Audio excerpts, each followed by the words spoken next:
அது ஏன் மற்றவங்க சொல்றத காது கொடுத்து கேட்க மாட்டோம்னா, எனக்கு எல்லாம் தெரியும் அப்படின்ற மமதையில இருக்கிறவங்க, நீ சொல்லி உடனே நான் கேட்க வேண்டியதில்லைன்ற மமதையில இருக்கிறவங்க, அடுத்தவங்க சொல்றத காது கொடுத்து கேட்க மாட்டாங்க.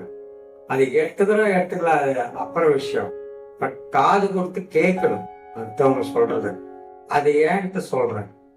இப்போ ஒரு இளைஞன் வந்து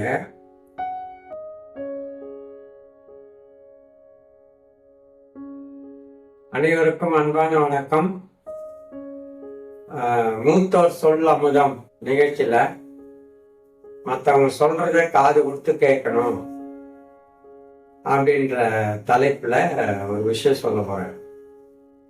அது ஏன் மற்றவங்க சொல்றத காது கொடுத்து கேட்க மாட்டோம்னா, எனக்கு எல்லாம் தெரியும் அப்படின்ற மமதையில இருக்கிறவங்க, நீ சொல்லி உடனே நான் கேட்க வேண்டியதில்லைன்ற மமதையில இருக்கிறவங்க, அடுத்தவங்க சொல்றத காது கொடுத்து கேட்க மாட்டாங்க. அது எட்டுக்கலாம், அது அப்புறம் விஷயம். பட் காது கொடுத்து கேட்கணும் அடுத்தவங்க சொல்றது. அது ஏன்ட்டு சொல்றேன். இப்போ ஒரு இளைஞன் வந்து ஒரு துறவி கிட்ட போய் கேட்டானோ, ஐயா எனக்கு வந்து சின்ன சின்ன பிரச்சனைகளை கூட என்னால வந்து தீர்க்க முடியல, அதனால எனக்கு மன நிம்மதியே இல்லாம இருக்கிறேன் நாம அப்படின்னு சொல்லி சொன்னாங்க.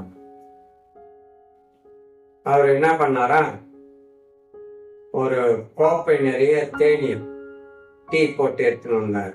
ஒரு கோப்பையில 2 கப்பு எடுத்துன்னு வந்தார். எதிர்க்க வச்சார். வச்சுட்டு பிரச்சனை என்னன்னு புரிஞ்சு போச்சு. அதனால ஒரு கோப்பையில டீ வந்து அவருக்காக ஊத்தி வச்சுட்டாரு. இன்னொரு கோப்பையில டீ ஊத்தினா, சொல்லுப்பா அவன் பிரச்சனையா சொல்லுப்பா. ஐயா ஐயா டீ வாங்கி போயிட்டே இருக்குது, நீ கூட அந்த மாதிரிதான் இருக்கிற. அதாவது எனக்கு எல்லாம் தெரியும்னா, நீ வந்து உனக்கு எல்லாம் தெரியும்னு நீ ஒரு மைண்ட் செட் போட்டினா, அடுத்தவங்க என்ன சொன்னாங்க அது மூளையில நிக்காது, வழிஞ்சு போயின்னே இருக்கும். இப்ப இந்த டீ வழிஞ்ச மாதிரி அது அரை கப்பா இருக்கும்போது வழியாது, முழு கப்பானவொன்னு வழிஞ்சு போகுது. அந்த மாதிரி இருக்காத. மற்றவங்க சொல்றத காது கொடுத்து கேளு. உனக்கு ஏற்பட்ட பிரச்சனை அவங்களுக்கு ஏற்கனவே ஏற்பட்டிருக்கலாம். அது எப்படி சரி பண்ணாங்கன்றது அவங்க ஒருவேளை சொல்லலாம். அந்த அனுபவத்தை வச்சு உன் பிரச்சனையை நீ தீர்த்துக்கலாம். அதனால வெளி உலக அனுபவம்ன்றது ரொம்ப முக்கியம். அதனால அடுத்தவங்க சொல்றத நீ எடுத்துக்கல, அது வேற விஷயம். பட் காது கொடுத்து கேளு அடுத்தவங்க சொல்றத. நீ அதை அப்படியே ஏத்துக்கணும்ன்றது அவசியம் இல்லை. அந்த அடுத்தவங்க சொல்றத நீ காது கொடுத்து கேட்கும்போது இந்த மாதிரி நிறைய அனுபவங்கள், மற்றவங்களோட அனுபவங்கள் உன் மண்டையில உட்கார்ந்துக்கும். அப்போ உனக்கு ஒரு பிரச்சனைன்னு வரும்போது அந்த பிரச்சனைய நீ சால்வ் பண்றதுக்கு, அந்த பிரச்சனையை தீர்க்கறதுக்கு ஏற்கனவே உள்ள அனுபவம் வந்து உன் கண் முன்னாடி வந்து நின்று, அந்த உலக அனுபவம் உன் கண் முன்னாடி வந்து நின்று அந்த பிரச்சனையை தீர்க்கறதுக்கு வழிவகுக்கும். நீ யார் சொல்றதையும் காது கொடுத்தே கேட்க மாட்டேன்னா, நீ அனுபவமே இல்லாத ஒரு மனுஷனா வாழ்ந்துன்னு இருப்ப. அப்ப பிரச்சனை வரும்போது எப்படி சரி பண்ணுவான்னு கேட்டாங்க. ஐயா எனக்கு நல்ல ஞானத்தை கொடுத்தீங்க, நான் நிஜமாவே நான் அந்த மாதிரி ஆளுதான், யார் சொல்றதோ காது கொடுத்தே கேட்க மாட்டேன் அப்படின்னு சொன்னாங்க. இப்போ எனக்கு என் பையன் 4th ஸ்டாண்டர்ட் படிக்கும்போது, 4th ஸ்டாண்டர்ட் படிக்கிறான்னா 9 வயசு இருக்குமா, அப்போ எனக்கு ஞானம் கொடுத்தான். இன்னைக்கு எனக்கு அவனுக்கு 36 வயசு ஆகும். அப்பனா 27 30 36 27 வருஷம் முன்னாடியே எனக்கு ஞானம் கொடுத்துட்டான். அதாவது அதுக்கு முன்னாடி கூட நானும் அப்படிதான் இருந்தேன். அடுத்தவங்க சொல்றது காது கொடுத்து கேட்க மாட்டேன். என் பையன் எனக்கு அந்த ஞானத்தை கொடுத்ததுனால அதுல இருந்து நான் ஒரு சின்ன பசங்க கூட ஏதாவது சொன்னா காது கொடுத்து கேட்பேன். ஏன்னா எனக்கு கிடைக்காத ஒரு அனுபவம் அந்த பையனுக்கு கிடைச்சிருக்கலாம் அப்படின்னு. சரி, இப்போ உங்களுக்கு ஆர்வமா இருக்கல, உங்க பையன் 4வது படிக்கும் போது 4th ஸ்டாண்டர்ட் படிக்கும் போது அப்படின்னா அவனுக்கு ஞானம் கொடுத்தான்ட்டேன். அவன் வந்து ஒரு மெட்ரிகுலேஷன் ஸ்கூல்ல படிக்க வச்சிருந்தேன். அப்ப அதனால யூனிஃபார்ம்லாம் நீட்டா இருக்கணும். அதனால அவன் வந்து ஒரு மழை காலம் பீரியட் அது. அப்பா ஷூ சருகுது நான் சறுக்கு விழுந்துடும் போல இருக்குது அப்படின்னு சொல்லிக்கிட்டே இருந்தான்.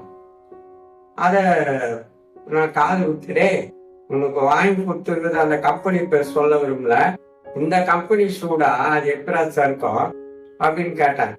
அப்போ அவன் அந்த ஷூவை எடுத்து என்கிட்ட இந்த மாதிரிங்கப்பா இந்த மாதிரி இருந்தா ஏன்பா சறுக்காதுன்னு அப்படியே எனக்கு ஷாக் அடிச்ச மாதிரி ஆயிடுச்சு.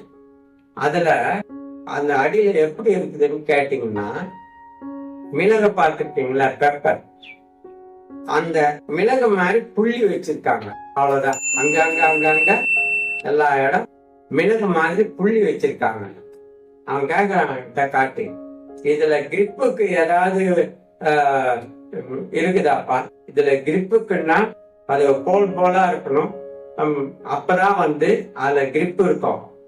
இது சும்மா இவ்வளவு புள்ளியா அவனுக்கு நான் விலகு மாதிரி சொல்றேன், அவனுக்கு அந்த மாதிரி சொல்ல தெரியல. புள்ளியா இருந்தா ஏன் சறுக்காது அப்படின்னு சொல்லி கேட்டான். அன்னைக்கு என் ஞானம் வந்துச்சுங்க எனக்கு. இன்னைக்கு மேல் வந்து ஒரு சின்ன பையன் கூட சொல்றத காது கொடுத்து கேட்கணும் அப்படின்ட்டு அன்னைக்கு வந்த ஞானம். அதுக்கப்புறம்லாம் மற்றவங்க சொல்றத காது கொடுத்து கேட்பேன். என்னோட சூழலுக்கு அத வந்து எடுத்துக்க முடிஞ்சா எடுத்துப்பேன், இல்லைன்னா தவிர்த்துடுவேன். ஆனா காது கொடுத்து கேட்பேன். அந்த ஆணவத்தை எடுத்து கீழே வச்சுட்டு, எனக்கு எல்லாம் தெரிந்த ஆணவத்தை எடுத்து கீழே வச்சுட்டு, அதான் சொல்றேன். அந்த என் பையன் 4th ஸ்டாண்டர்ட் படிக்கும்போது அந்த ஞானத்தை எனக்கு கொடுத்தான். அது வந்து கேட்பேன். அதனால அடுத்தவங்க சொல்றத காது கொடுத்து நம்ம கேட்கணும். அதுக்கப்புறம் அந்த ஷூவை என்ன பண்ணேன், அந்த ஷூவை அப்படியே வாஷ் பண்ணி எடுத்து வச்சுட்டு வேற ஷூ. அதுக்கப்புறம் என்ன பண்ணு தெரியுங்களா, அந்த பர்டிகுலர் கம்பெனி கண்ணு முடியும் வாங்குறது இல்லை, அந்த ஷூ அடியில கிரிப் எது நல்லா கொடுத்துருக்காங்க அதை பார்ப்பேன். அது எந்த கம்பெனியானா இருந்து போட்டோம் பரவாயில்லன்னு அந்த கிரிப்புக்கு முக்கியத்துவம் கொடுத்து வாங்க ஆரம்பிச்சேன். அப்புறம் வெயில் காலம் வந்த பின்னாடி, இந்த ஷூ கிழிஞ்ச பின்னாடி வெயில் காலம் வந்த பின்னாடி அந்த மிளகு மாதிரி புள்ளி வச்சிருந்தேன்னு சொன்னேன், அந்த ஷூவை போட்டு அனுப்பிச்சேன். அதனால மற்றவங்க சொல்றத காது கொடுத்து கேட்கிற பழக்கத்தை வளர்த்து கொள்வோம். அதன் மூலியமாக நமக்கு வர பிரச்சனைகளுக்கு தீர்வு கிடைக்கிறதுக்கு அது உள்ள ஏதாவது ஒரு விஷயம் இருக்கும். அந்த ஏற்கனவே நமக்கு கிடைச்ச அனுபவத்துல அந்த அனுபவத்தை வச்சு நமக்கு வரக்கூடிய பிரச்சனைகளை அந்த ஏற்கனவே உள்ள அனுபவத்தின் மூலியமா சரி செய்து கொள்வோம் என்று கூறி உங்களிடமிருந்து விடைபெறுகிறேன். நன்றி, வணக்கம். நம்ம சேனலுக்கு நீங்க புதிய நபரா இருந்தா தயவு செய்து பெல் பட்டன் பிரஸ் பண்ணி எங்களோட உழைப்பிற்கு உதவி செய்யுமாறு அன்புடன் வேண்டுகிறோம்.